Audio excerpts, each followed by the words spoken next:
Most fasting advice after 40 is built around a number that was never actually tested on people like you, and following it precisely might be the reason your cells aren't getting what they need. Here's what almost nobody says out loud. Your body's ability to clean and repair itself at the cellular level starts declining right around the decade you're in. The process responsible for that repair is real.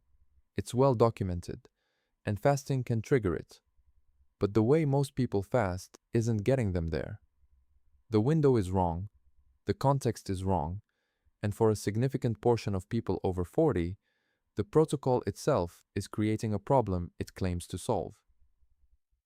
There are three specific triggers that actually move the needle after 40, and one of them is going to reframe everything you think you know about this. Stick with it through all three, because the last thing I'm going to tell you is the one the fasting world really doesn't want to lead with. Every second of your life, your cells are doing two things at once, building and cleaning. And after 40, the cleaning side of that equation starts losing. Damaged proteins pile up. Worn-out cellular machinery doesn't get recycled. The biological term for that cleaning process is autophagy, and it's the closest thing scientists have found to a genuine cellular reset button. So, in this video, we're going to walk through three specific fasting triggers that actually activate it after 40.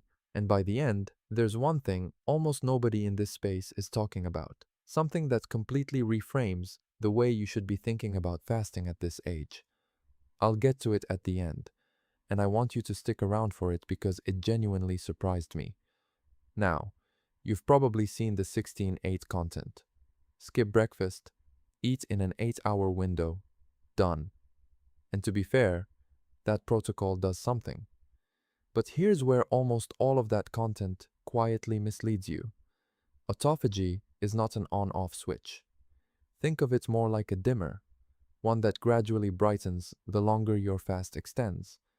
So when someone tells you that 16 hours is enough, they're technically not wrong. Low levels of autophagy occur constantly in your cells as part of normal cellular maintenance, but significant autophagy activation typically begins between 16 and 24 hours of fasting, with activity increasing substantially as the fast continues, which means the 16-8 crowd is stopping at the exact moment the real repair is just starting to ramp up. And here's the thing that almost no fasting video ever admits. Some studies have detected autophagy in human cultured neutrophils after 24 hours, but there are no conclusive studies on humans that indicate an optimal fasting period to achieve autophagy. The confident 16 hours does it claim you hear everywhere. It's built on a foundation that's shakier than the people citing it would like you to believe. Most of the actual human research uses fasting windows of 24 to 72 hours, not 16. Nobody's proven the popular threshold in living humans. They're citing animal studies and extrapolating.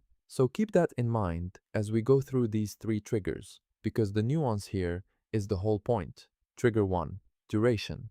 And specifically, why going longer than you think changes what's actually happening inside your cells. Between 24 and 36 hours, autophagy accelerates further.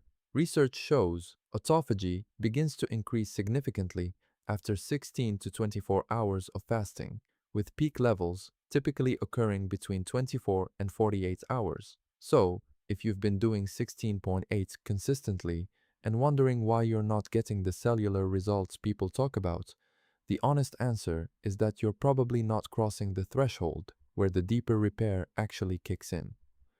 A 24-hour fast, eating dinner one night and not eating again until dinner the next, is one of the most accessible ways to get there without making fasting your full-time job.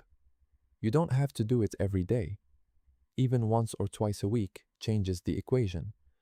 But here's where it gets genuinely interesting. And this is the thing that most fasting content completely ignores. The exact timing varies based on several factors, including your metabolic health, activity level, what you ate before fasting, your age, and previous fasting experience. And this variability means what works one day might not work as well the next. A 2018 study found that fasting influenced autophagy gene expression differently, depending on whether someone was trained or untrained, meaning two people doing an identical 24-hour fast are not having the same cellular experience at all. Your history changes your biology. So, duration matters, but it doesn't work in isolation. Trigger 2. Fitness state, and why your training history is secretly one of the most powerful levers you have. This one is underused. The research showing that trained individuals respond differently to the same fast than untrained individuals means that the work you put in at the gym isn't just building muscle. It's literally changing how your cells respond to fasting at the molecular level. Individual variation exists, and factors like your metabolic health, activity level, what you ate before fasting, and whether you are keto adapted can all influence when autophagy begins and how intense it becomes. So someone who lifts regularly and eats reasonably well before a 24-hour fast is probably getting a meaningfully different cellular response than someone who doesn't. The fast is the same, the body receiving it is not. This also means that if you're over 40 and you've been sedentary, the single best thing you can do before leaning into longer fasting windows is build a base of consistent resistance training first. You're essentially upgrading the hardware before running the software, and that sequencing matters more than any specific fasting schedule. Now, remember that thing I mentioned at the beginning, the one almost nobody in this space is talking about? We're getting close. But first, trigger 3, and this one has a real sting to it depending on who you are. Trigger 3. Hormonal context, and why the same protocol that worked at 35 can start actively working against you at 45. Intermittent fasting is a physiological stressor that triggers cortisol release. In a body with adequate estrogen, that spike is moderated. In a menopausal body without that buffering, the cortisol response to fasting is amplified and prolonged, and that's not a minor detail. The result is the exact hormonal condition that drives visceral fat storage, muscle loss, disrupted sleep, and metabolic downregulation, all while the protocol appears to be working correctly on paper. You're doing everything right. The calendar says you're fasting. The app says you're in the window, but your body is running a completely different program underneath. This is why intermittent fasting often produces results early in perimenopause for many women, then stops working as the hormonal environment shifts. The protocol didn't change. The biology did. And here's the part that should make you genuinely skeptical of a lot of what you read online. The research underpinning most popular fasting protocols was conducted primarily in men or younger women. The science says claims you see everywhere aren't actually built on data from women over 40.